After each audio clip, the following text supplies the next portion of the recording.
vont commencer cette semaine, donc on veut prier pour eux.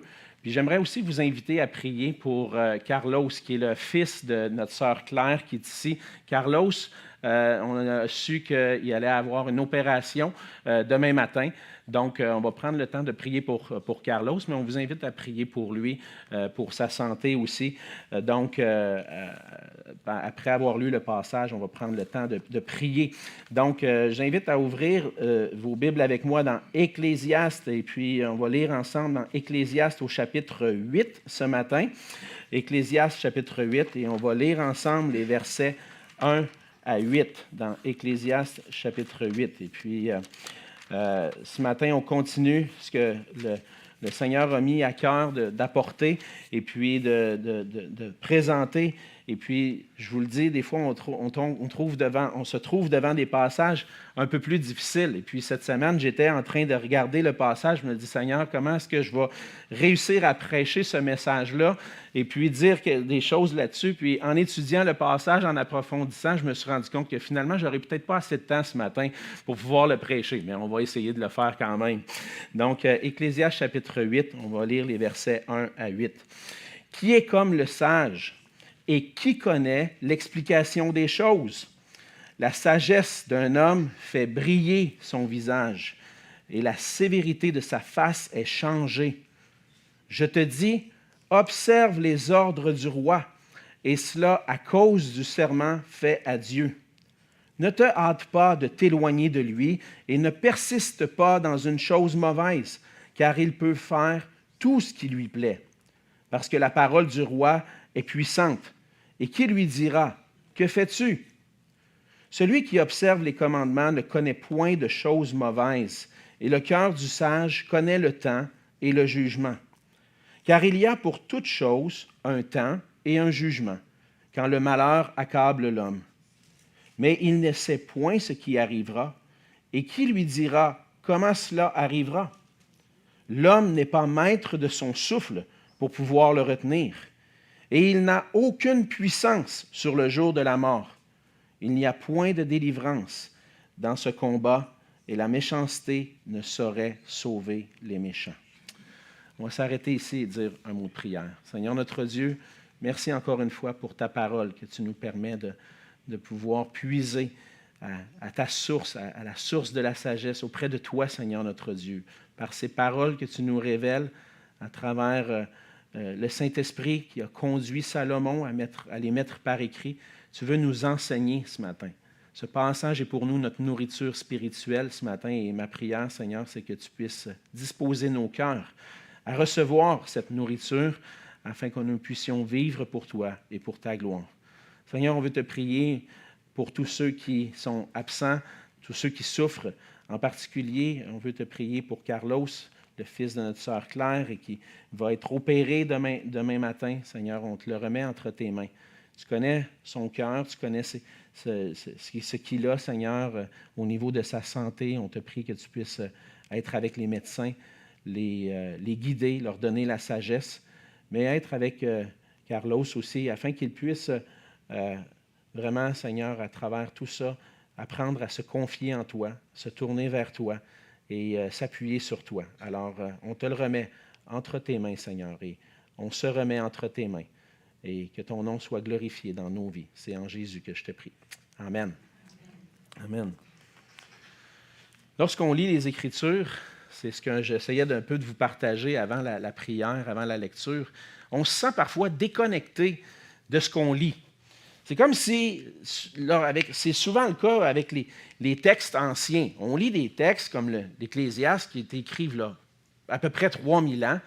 Et puis, on se retrouve devant des passages, des fois, on se dit, il me semble que j'ai rien à apprendre de ça, moi. On dirait que je suis tellement déconnecté, c'est tellement déconnecté de ma réalité que je me dis, peut-être, qu'est-ce que le Seigneur veut m'apprendre de ça? Et c'est la même chose avec les textes anciens. Si on lit, par exemple, on prend le temps de lire la littérature classique ou, par exemple, les philosophes de l'Antiquité, on lit leurs écrits puis on dit « Ouh, mon ami, c'est de quoi qu'il parle, lui? » Il vivait à une autre époque. Hein? Et lorsqu'on lit des textes qui sont comme celui de ce matin, qui parlent d'un roi, d'obéissance au roi, on pourrait sentir et se dire que ça ne nous concerne pas vraiment. On ne vit pas dans une monarchie comme à cette époque-là. Même si on a un roi, le roi Charles, qui règne pas vraiment sur nous parce que notre pays est souverain, on réalise que des paroles comme ça, est-ce que ça me touche réellement? Est-ce que ça fait partie de ma vie? Est-ce que j'ai quelque chose à apprendre de ça? Lorsqu'on prend la parole de Dieu, je pense qu'il y a toujours quelque chose à apprendre. Parce que là, même si on vit dans un contexte différent, il y a plusieurs principes de sagesse qu'on peut trouver dans le passage de ce matin lorsqu'on prend le temps de s'arrêter, d'étudier, de méditer la parole de Dieu. Et dans tous les domaines de notre vie, on a besoin de sagesse. Et les principes de sagesse qu'on voit dans ce passage-là sont nécessaires aussi pour nous. Comme on a vu récemment à travers ce que Amex nous a apporté et les textes qui ont précédé dans l'Ecclésiaste, la vraie sagesse, c'est celle qui vient de Dieu. Dieu est le créateur de toutes choses, celui qui règne sur toutes choses. Il est la source de toutes choses, la source de la sagesse. Et le Seigneur veut nous faire part de sa sagesse. Il veut nous faire part de sa sagesse dans notre obéissance et notre relation avec les autorités. Au cours des dernières décennies, M. Bouchard en a fait allusion, notre société a beaucoup changé sur le plan moral. Ceux qui ont vécu et qui arrivent dans l'âge un peu plus avancé, vous avez vu tous ces changements-là au niveau moral dans notre société. Et régulièrement, on doit parfois subir, en tant que chrétien, des décisions sur le plan moral prises par nos élus, et puis qu'on doit en quelque sorte subir certaines mauvaises décisions. Et parfois, comme chrétien, on peut réagir à ces décisions-là, qui sont contraires à nos valeurs. Mais le danger, pour nous parfois, c'est d'agir sur le coup de l'émotion lorsqu'on entend les choses qui se passent autour de nous, de manquer de sagesse dans notre façon d'agir et même d'intervenir parfois auprès de nos autorités. Dans le passage de ce matin, on lit le roi Salomon. Le roi Salomon qui prodigue des conseils de sagesse sur la façon d'agir envers les autorités. Le roi Salomon lui-même, vous le savez, a été, je viens de le dire, un roi que Dieu avait donné, à qui Dieu avait donné une grande sagesse. Et dans le livre de l'Ecclésiaste, Salomon fait part de cette sagesse-là à travers des observations concernant la vie sur la terre. Il fait des observations sur des situations précises qui se produisent. Et dans ce cas, alors qu'il fait des observations, en profite aussi pour communiquer la sagesse, cette sagesse qui vient de la crainte de Dieu. Et cette sagesse concerne notre relation avec les autorités, mais particulièrement, on va le voir, c'est un peu plus précis, pour des personnes qui travaillent de près avec les autorités. Alors, est-ce que ça nous concerne? Je vais dire que oui, parce que même si ces conseils-là s'adressent à des personnes qui pouvaient travailler près des autorités, on a quand même des principes de sagesse qu'on peut tirer. Et à travers le passage de ce matin, on va apprendre ensemble que la sagesse qui vient de Dieu se manifeste dans notre obéissance et nos relations avec les autorités. La vraie sagesse, celle qui vient de la crainte de Dieu, va se manifester, si on a cette sagesse-là, va se manifester extérieurement à travers notre soumission, notre obéissance et nos relations avec les autorités, et particulièrement avec des autorités qui ne vont pas faire la volonté de Dieu. Premièrement, on voit dans le passage que Salomon, on voit au début du chapitre 8, va poser une question et on va voir ensemble que dans un monde déchu, il est difficile de trouver des gens sages. Salomon commence en posant cette question importante qui dit « Qui est comme le sage et qui connaît l'explication ou encore l'interprétation des choses? » On voit que Salomon, souvent, dans l'Ecclésiaste, va poser une question qu'on appelle une question rhétorique. C'est une question qui est lancée où la réponse est évidente. Et lorsque Salomon pose la question « Qui est comme le sage et qui connaît l'explication des choses ?» ça pose la question « Est-ce qu'il y a des gens sages? » Est-ce que ça existe? Parce que, comme il l'a mentionné un peu plus tôt dans le passage, puis que notre frère Amex a très bien souligné, il va le montrer, on voit dans le chapitre 7, verset 20, que Salomon mentionne la réalité du péché qui affecte tous les hommes. Et il va dire, non, il n'y a sur la terre point d'homme juste qui fasse le bien et qui ne pêche jamais. Alors la question vient, qui est comme le sage? La réponse évidente serait, il n'y a personne. Personne n'est sage. Mais la question est quand même posée dans le but de provoquer. Parce que Salomon observe qu'il y a quand même l'effet de la sagesse chez certaines personnes. Il va dire, la sagesse d'un homme fait briller son visage. La sévérité de sa face est changée. Donc, s'il observe certaines personnes dont le visage est différent à cause de la sagesse, ça ne veut pas dire qu'il n'y a personne, absolument personne de sage.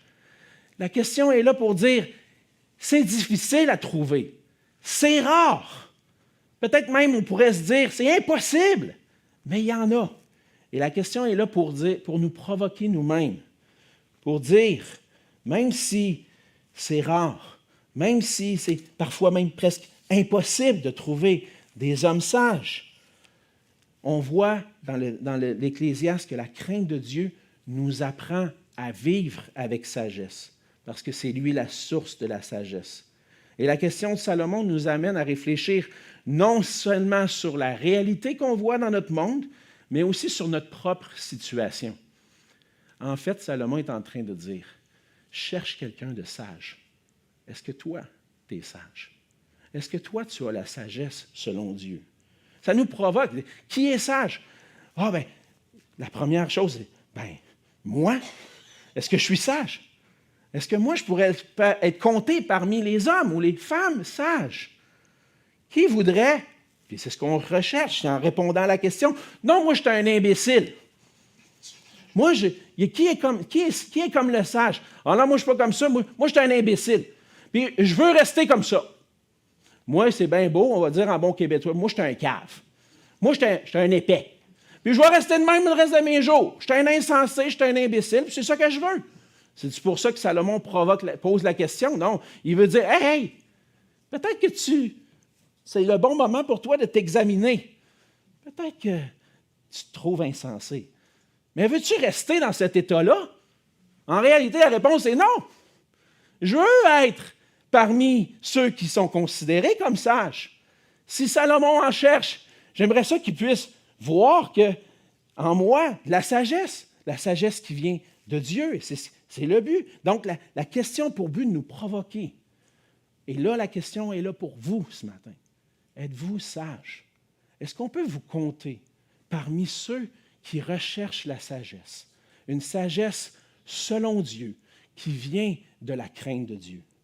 Parce que la vraie sagesse se trouve auprès de Dieu. On lit ceci dans Proverbe 2, les versets 1 à 6. C'est Salomon qui déverse son cœur.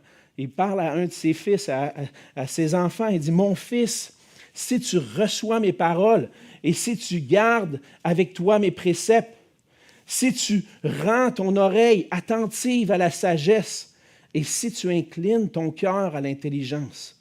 Oui, si tu appelles la sagesse et si tu élèves ta voix vers l'intelligence, si tu la cherches comme l'argent, si tu la poursuis comme un trésor, alors tu comprendras la crainte de l'Éternel et tu trouveras la connaissance de Dieu.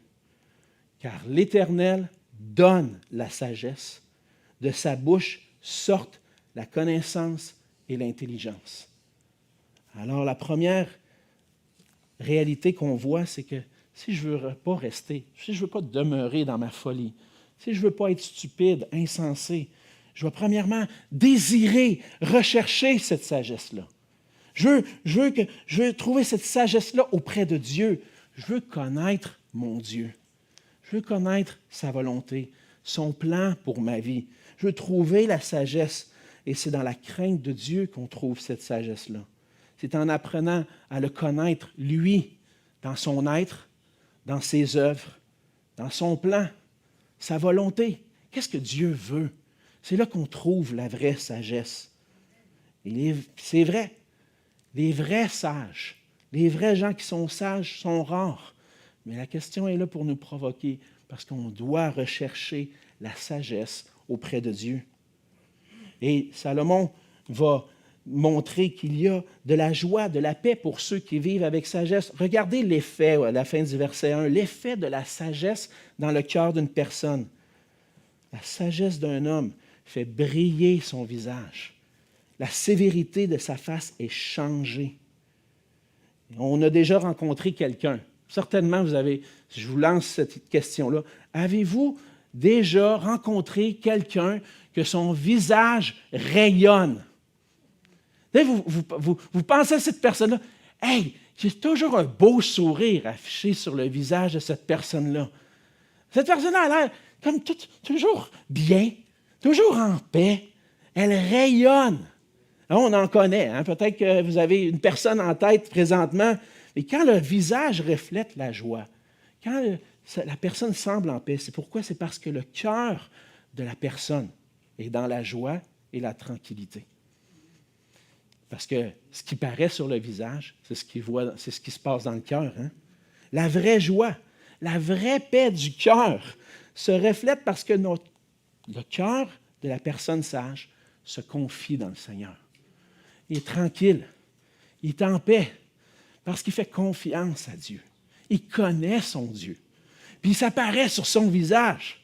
Il vient pas juste à l'église avec un masque le dimanche matin, je dis ça souvent, mais toute la semaine, tu le regardes, puis wow, il a confiance en Dieu. Il y a une paix dans son cœur, parce qu'il a trouvé la sagesse auprès de Dieu. La vraie sagesse, ça apporte la bénédiction d'un cœur en paix, d'une joie dans notre cœur. Puis je réfléchissais ce matin, parce que la question est pour moi, cette semaine, la question est pour moi aussi. Qui est comme le sage? Est-ce que mon visage rayonne?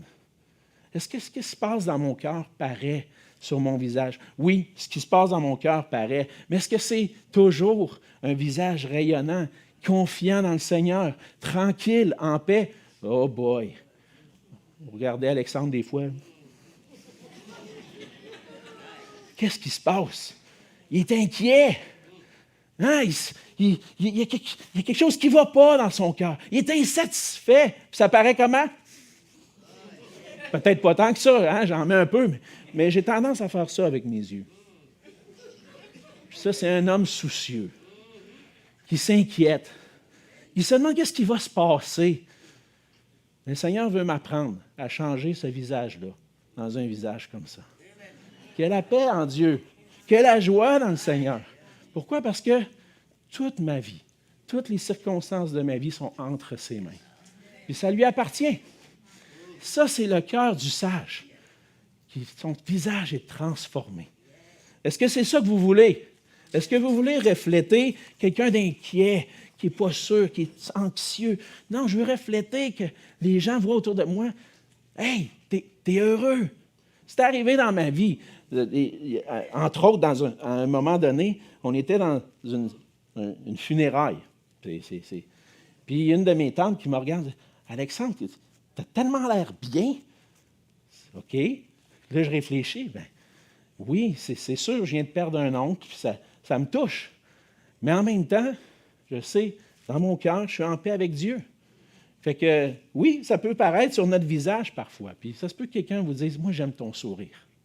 Moi, j'aime ce que tu reflètes. » Parce qu'on est près de Dieu. C'est ce qu'on désire. On désire refléter la sagesse de Dieu dans notre visage, dans notre vie. Donc, pour vivre la bénédiction qui vient de la sagesse selon Dieu, on doit rechercher la sagesse. C'est ce qu'on doit poursuivre. On veut le poursuivre dans chacune des situations de notre vie, soit au travail, avec ta famille, avec tes enfants, dans toutes les relations que tu veux le refléter. Puis, le Seigneur nous révèle sa sagesse par sa parole. Et lorsqu'on plonge nos regards dans sa parole, qu'on approfondit notre connaissance de Dieu, le Seigneur nous aide par l'œuvre de son esprit à la comprendre et à la vivre. Donc, avec la crainte de Dieu, vient la sagesse, vient la joie, la tranquillité dans notre cœur. Mais dans notre monde déchu, c'est difficile de trouver des gens sages. Ce n'est pas impossible. Parce que ceux qui craignent le Seigneur deviennent sages. Cette sagesse va se manifester dans des domaines particuliers. Et entre autres, c'est ce qu'on voit dans le passage, on arrive au cœur de notre passage, dans la sagesse qui se manifeste dans l'obéissance aux autorités, dans les paroles qui leur sont adressées. On voit dans le passage que l'obéissance aux autorités n'est pas une option. Et on voit dans un sens que les paroles de Salomon vont s'adresser à des gens qui sont près du roi. Par exemple, il va dire au verset 2, « Observe les ordres du roi, et cela à cause du serment fait à Dieu. » Et l'idée du serment fait à Dieu, on le voit ailleurs dans les Écritures, que lorsque quelqu'un allait servir de près le roi, être un de ses ministres, un de ses conseillers, allait prendre un engagement devant Dieu de servir le roi. Et donc, ce langage-là qui est reflété ici, celui qui sert le roi a fait un serment, a pris un engagement devant Dieu à bien servir le roi, bien, lui, c'est à lui que Salomon s'adresse. Il dit « Observe les ordres du roi ». On peut penser à des conseillers, des ministres, des intendants, puis on en a plusieurs exemples dans les Écritures. Lorsqu'on se met à réfléchir, à penser, à regarder dans les Écritures, on voit des gens qui avaient une relation assez proche avec le roi que Dieu a permis et qui ont eu besoin d'exercer leur sagesse en présence du roi. On pense à Joseph. Joseph qui a été vendu comme esclave en Égypte, mais par la grâce de Dieu a été élevé et devenu le premier ministre en Égypte, avait cet accès auprès du roi Pharaon. Et puis, lui a eu besoin de sagesse à certains moments donnés et des sagesses dans ses paroles. On pense à Daniel, à Néhémie, qui à un certain moment donné avait le visage triste. Et le roi lui a demandé, il dit, « Pourquoi tu as le visage triste? » Oh, il a eu besoin de sagesse pour répondre, parce qu'il avait un visage triste pour une raison particulière liée à la gestion, au règne sur le royaume. Et donc, prier à Dieu et chercher la sagesse. On voit d'autres exemples comme Esther aussi. Donc, Salomon n'a pas seulement à l'esprit ceux qui travaillent pour lui, mais il a à l'esprit, en l'observant, ce qui se passe sous le soleil, tous ceux qui sont près, qui travaillent de près avec le roi. Et ce que Salomon dit à ces gens, c'est que si on veut agir avec sagesse, l'obéissance n'est pas une option. L'obéissance au roi, ce n'est pas une option. Si tu travailles de près avec le roi, obéis à ses ordres. Observe ses ordres. Et en fait, quand c'est quelqu'un qui agit avec la sagesse de Dieu, il craint le roi, mais non seulement le roi, il craint celui qui est au-dessus du roi. Celui qui agit selon la sagesse de Dieu craint Dieu, craint, est soumis à Dieu et craint Dieu. Et donc, il y a à cause du serment fait à Dieu. Donc, mon serment n'est pas seulement fait à un roi qui est supérieur, qui est souverain, qui a la puissance sur un royaume, mais mon serment est fait à celui qui domine sur toute chose. Alors, ton engagement à obéir, ce n'est pas seulement au roi, mais à Dieu lui-même.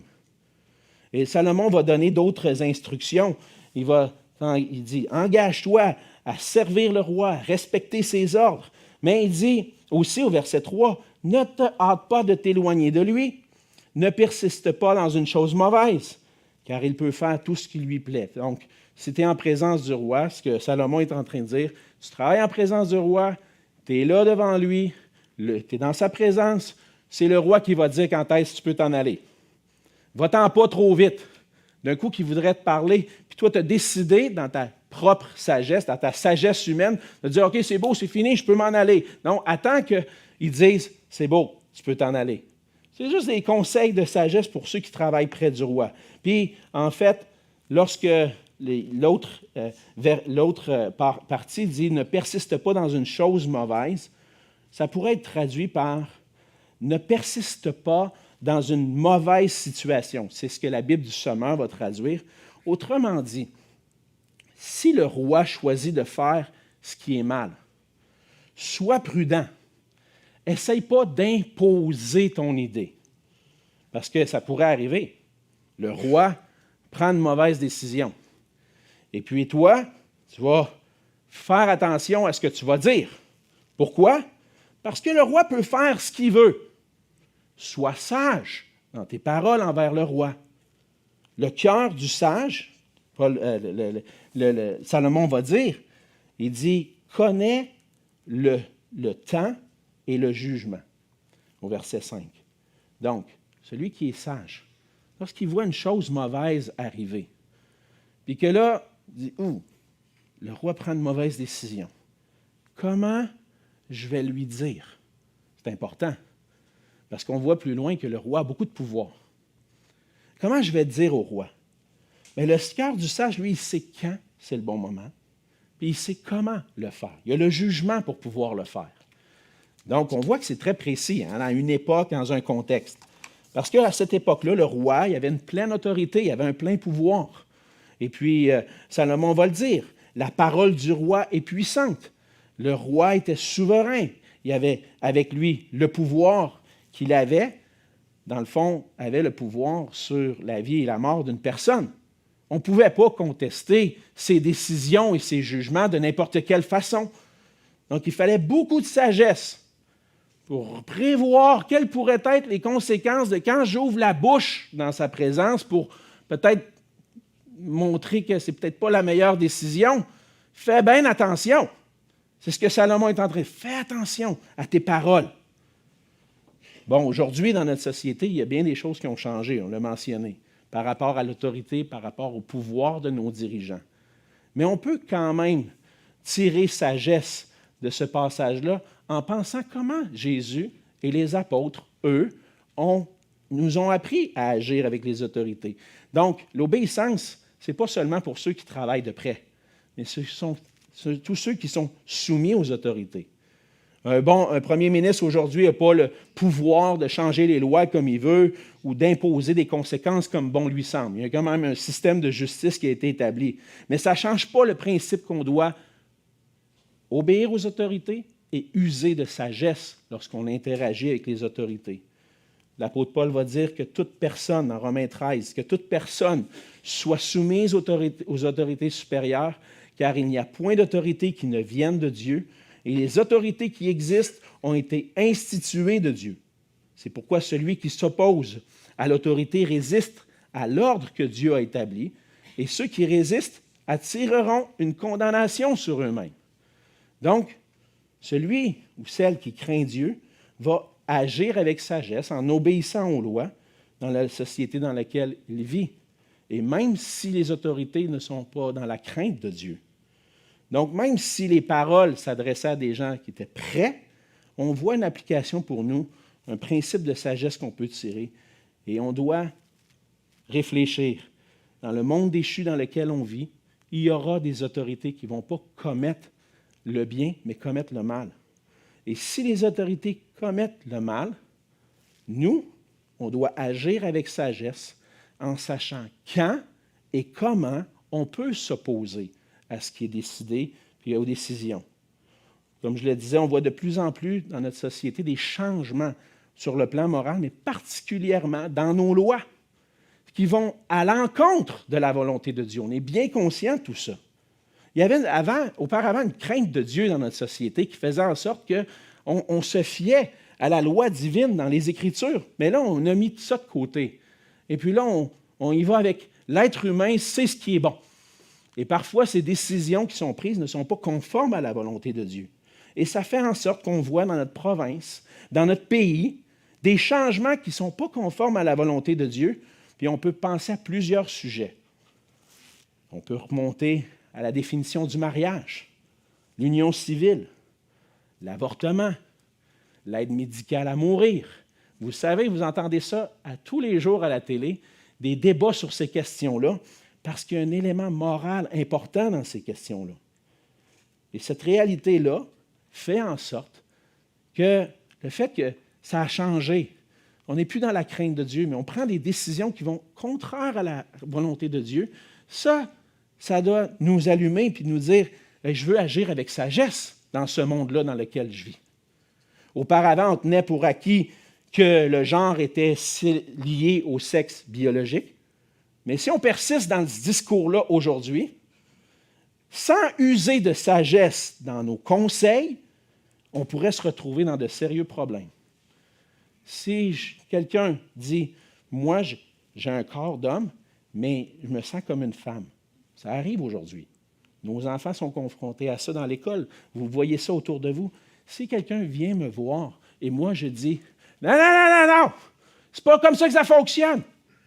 T'as un corps d'homme, t'es un homme. Faut que tu changes ça, ta façon de penser. Si on dit ça ouvertement comme ça aujourd'hui, il y a des amendes sérieuses. Et là, comment je vais communiquer la vérité et puis montrer ce que Dieu pense, que la Bible en pense, dans ce monde-là? On a besoin, comme chrétiens, aujourd'hui, d'énormément de sagesse pour communiquer la vérité dans ce contexte-là. Et c'est ça que Salomon est en train de dire. Tu travailles de près, mais même si tu n'es pas de près, même si des fois il y a des lois qui sont régies dans votre société, faites attention comment vous allez agir, parce qu'il peut y avoir des conséquences. Donc, ça ne veut pas dire qu'on n'a pas le droit de dire la vérité. Merci Seigneur, on a encore des lois qui protègent la liberté de religion. Et puis, on peut communiquer et dire, voici ce que je crois. Mais là, quand c'est le temps d'intervenir dans la vie d'une personne, soyons prudents. C'est là que le Seigneur nous demande beaucoup, on a besoin de beaucoup de sagesse pour être prudent. Parce qu'on ne veut pas perdre une Église, on ne veut pas perdre un ministère à cause qu'on a manqué de sagesse. On va communiquer la vérité avec sagesse. Et c'est ce qu'on a besoin de faire en tant que chrétien. Et toutes sortes de sujets qu'on pourrait mentionner, j'en ai mentionné juste un, et puis on pourrait nommer beaucoup d'exemples. Mais comment est-ce qu'on va adresser ces contradictions entre la parole de Dieu, notre façon de vivre comme chrétien, puis les lois qui sont adoptées dans notre société? C'est là qu'on a, comme je disais, on a besoin de sagesse et s'assurer qu'on utilise les bons moyens, les bons mots pour dénoncer ce qu'on considère mal et contraire à la volonté de Dieu. Je remercie le Seigneur, comme je disais, pour les principes de liberté de religion, mais combien de temps ça va durer, ça? Parce qu'il y a des contradictions dans nos lois. Tu as le droit à la liberté religieuse, mais ma liberté de religion est limitée par d'autres lois.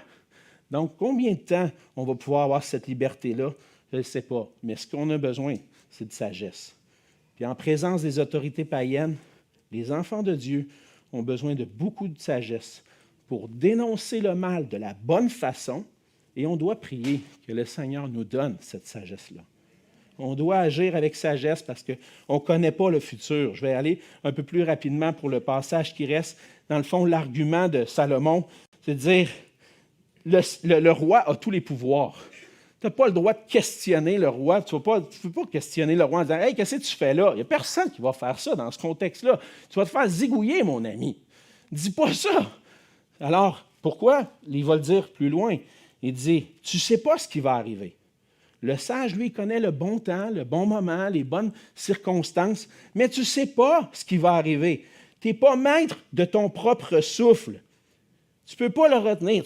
Si le roi décide qu'à cause tu t'es opposé à cette loi-là, tu mérites la mort. Hey, wow! Réfléchis-y 2 fois avant de parler. Prends les bons moyens. Crie à Dieu. Dis, Seigneur, comme Néhémie, j'ai besoin de ton aide pour donner une réponse, parce que sinon, je vais me faire zigouiller, moi, là. Je ne veux pas ça. Alors, je ne sais pas qu'est-ce qui va arriver. Et je ne sais pas qu'est-ce qui va arriver avec ma vie. Et puis, il dit, il n'y a pas de délivrance dans ce combat-là. Et la méchanceté ne saurait sauver les méchants. J'aurais beau me rebeller, puis dire, je vais m'en occuper, organiser une conspiration contre le roi, ça ne va pas me délivrer, cette affaire-là. Donc, use de sagesse. Donc, peut-être qu'aujourd'hui, on ne fait pas place face à des menaces de mort, mais lorsqu'on s'oppose à des lois, mais on doit faire attention pour ne pas attirer sur nous les conséquences d'un manque de sagesse. En fait, la méchanceté ne va pas nous aider. Et puis, lorsqu'on n'a pas de recours, puis lorsqu'on a épuisé tout ce qu'on pouvait pour parler, bien, à un certain moment donné, on doit faire confiance à la souveraineté de Dieu. Parce que Dieu a son plan. Lui, il sait ce qui va arriver. Et parfois, la sagesse nous appelle, des fois, à simplement observer. Oui, j'ai parlé, j'ai dénoncé, Je ne suis pas d'accord avec telle chose. Je me suis joint à des groupes, puis j'ai utilisé les bons moyens. Puis finalement, même en utilisant toute la sagesse du monde, ça n'a pas changé l'idée des autorités. Ça continue dans le même sens qu'ils ont décidé. Alors, comment je vais faire? Là, c'est le temps d'organiser une révolte. Hein? On va des manifestations, on va saccager tout, on va faire du vandalisme, on va leur montrer qu'on n'est pas content. Non. Non, des fois, c'est le temps de dire, OK, j'ai épuisé toutes les ressources raisonnables. Maintenant, je vais prier. Puis je pense qu'on prie même en cours de route, hein? Mais maintenant, je vais faire confiance à Dieu. Parce que Dieu, lui, est au contrôle de toutes choses. Et c'est ce que Salomon a dit plus tôt lorsqu'il a dit au chapitre 7, et il rappelle, il dit, « Regarde l'œuvre de Dieu, qui pourra redresser ce qu'il a courbé? » Donc, si Dieu a décidé, lui qui est souverain sur toutes choses, il a décidé que ça allait prendre cette tangente-là dans notre société, qui je suis, moi, pour dire, non, hey, Seigneur, tu es en train de permettre de quoi qui ne marche pas, là? On va courber ça comme il faut, puis on va renligner ça. Non. On voit dans les Proverbes que le Seigneur n'est pas surpris par ce qui se passe autour de nous. Puis il peut même utiliser le méchant pour le jour du malheur. Il est au contrôle. Donc, il va arriver des choses. Alors, on peut continuer d'être outré, dérangé par certaines décisions de nos autorités, mais lorsqu'on doit prendre l'occasion de communiquer sagement, mais au final, c'est le plan de Dieu qui s'accomplit. Ça se peut que même Dieu utilise des pécheurs pour accomplir son plan. Donc, les nations, on voit dans les Écritures, il y a des nations qui ont attaqué le peuple de Dieu. Et là, les gens du peuple de Dieu pourraient dire, non, c'est pas de même, ça marche, on va se défendre. Mais finalement, c'était le plan de Dieu pour juger son peuple. Alors, il faut être attentif. Est-ce que Dieu est en train d'apporter un jugement sur notre nation, sur notre société? Puis quand bien même qu'on voudrait tout changer les choses, est-ce que ce n'est pas Dieu qui est en train de livrer l'homme à lui-même? Romains 1. Donc, on doit être sage. Et on doit agir avec sagesse. Parce qu'un jour, ce n'est pas seulement en présence des autorités qu'on va être, c'est en présence du roi des rois. Ultimement, Dieu va juger toutes les actions mauvaises. Il va juger ceux qui ont été en position d'autorité pour les décisions qu'ils auront prises, mais pour chacun de nous, on doit se rappeler, nous aussi, qu'on va avoir à faire face à Dieu. Alors, on a besoin d'agir avec sagesse. Et c'est ce que Salomon va dire à la fin du livre de l'Ecclésiaste, au chapitre 12. Écoutons la fin du discours. « Crains Dieu et observe ses commandements. C'est là ce que doit faire tout homme, car Dieu amènera toute œuvre en jugement au sujet de ce qui est caché, soit bien, soit mal. » Les mauvaises actions des autres ne justifient en rien qu'on agisse avec méchanceté ou avec manque de sagesse. Ça a beau pas faire ton affaire, puis les mauvaises décisions qu'ils prennent, c'est de dire, « Hey, ils sont dans le champ, mais ça ne me donne pas le droit d'agir avec un manque de sagesse. » Et on a besoin, pour agir avec sagesse, de se détourner de nos mauvaises voies et de se tourner vers celui qui a donné sa vie pour qu'on puisse vivre avec sagesse. C'est Jésus-Christ, notre Sauveur. Le seul homme vraiment sage, qui avait la sagesse parfaite, qui a vécu sur la terre. Lui qui est Dieu, s'est humilié, a été traité injustement, comme un moins que rien. Il a subi une mort atroce, injuste, à notre place. Et pourquoi Jésus a fait ça? Du point de vue humain, on pourrait dire Jésus est un loser. Il a perdu sa cause. Puis finalement, il s'est fait mettre à mort. Mais quand on connaît le plan de Dieu, Jésus n'était pas un loser. Il est en train de remporter la plus grande bataille qui existe, celle sur le péché, la mort et Satan. En mourant à la croix pour nos péchés, le Seigneur Jésus a accepté les injustices, a accepté d'être traité comme un moins que rien, lui qui était Dieu. Il avait le droit de s'opposer. S'il y avait quelqu'un qui avait le droit de s'opposer, c'est lui. Mais il venait pour une mission, pour nous sauver, pour donner sa vie, pour nous sauver, pour qu'on puisse connaître notre Dieu, pour qu'on puisse découvrir le Dieu seul sage, infiniment grand, vivre avec lui pour l'éternité. Finalement, Jésus, ce n'est pas un loser, c'est le plus grand victorieux de l'histoire. parce qu'il a vaincu la plus grande bataille à la croix. Et ça, regarder à Christ nous ramène toujours au bon endroit.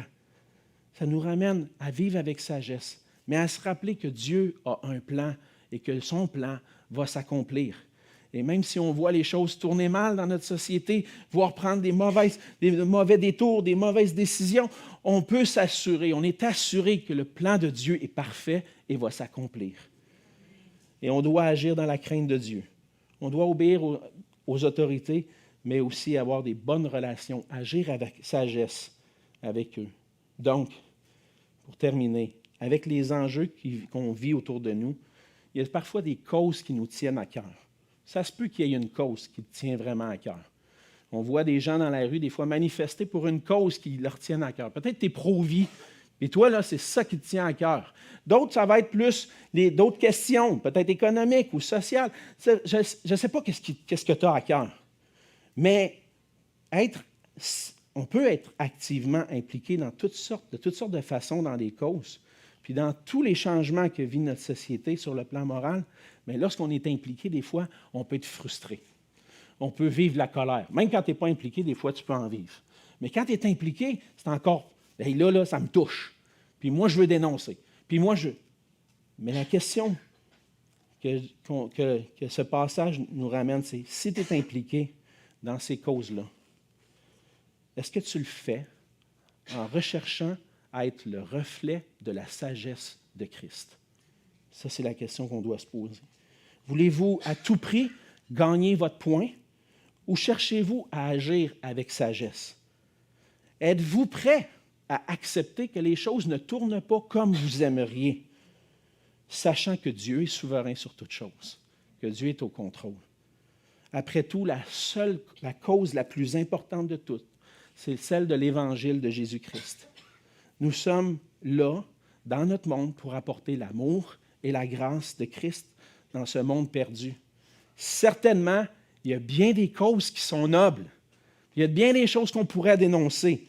Mais ça ne veut pas dire qu'on ne peut pas parler, mais la sagesse nous ramène à dire qu'ultimement, on travaille non pour notre cause, mais pour la cause de Christ. Alors, frères et sœurs, d'un point de vue humain, on pourrait dire que Christ a perdu la cause, mais au contraire, il y a eu la victoire. Rappelez-nous que même si on voit des fois, on a tendance à dire on a perdu la bataille, non, Christ l'a remportée. Et par sa grâce, on peut être des instruments d'amour et de grâce dans notre société pour apporter sa parole, parce que c'est lui qui change les cœurs. Mes frères et sœurs, continuons à briller pour la gloire de Dieu en étant des lumières, en agissant avec sagesse pour la gloire de Christ. Prions. Seigneur notre Dieu, on veut te dire merci pour ta parole. Seigneur, ta parole est remplie de richesses et parfois, à première vue, ça semble être complètement déconnecté de notre réalité, mais lorsqu'on prend le temps de réfléchir, de méditer, on voit, Seigneur, qu'on est interpellé par ces paroles. Oui, Seigneur, on est, comme chrétiens, parfois l'impression que notre monde tourne trop vite, change trop rapidement, puis pas nécessairement dans la bonne direction, Seigneur, et puis ça peut venir nous chercher, nous provoquer de la colère en nous. Mais Seigneur, à travers toutes ces choses, on te prie que tu puisses nous donner de la sagesse pour avoir les bonnes paroles, pour apporter la vérité dans notre monde, qu'on puisse éviter les conséquences malheureuses, mais qu'à travers ta grâce, on puisse parler.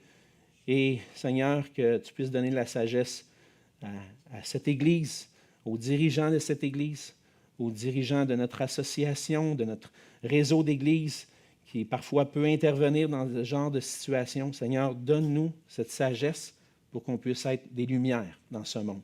Que ton nom soit glorifié et que tout ce qui est conforme à ta parole puisse se refléter à travers nous. Et Seigneur, c'est en Jésus qu'on te prie. Amen.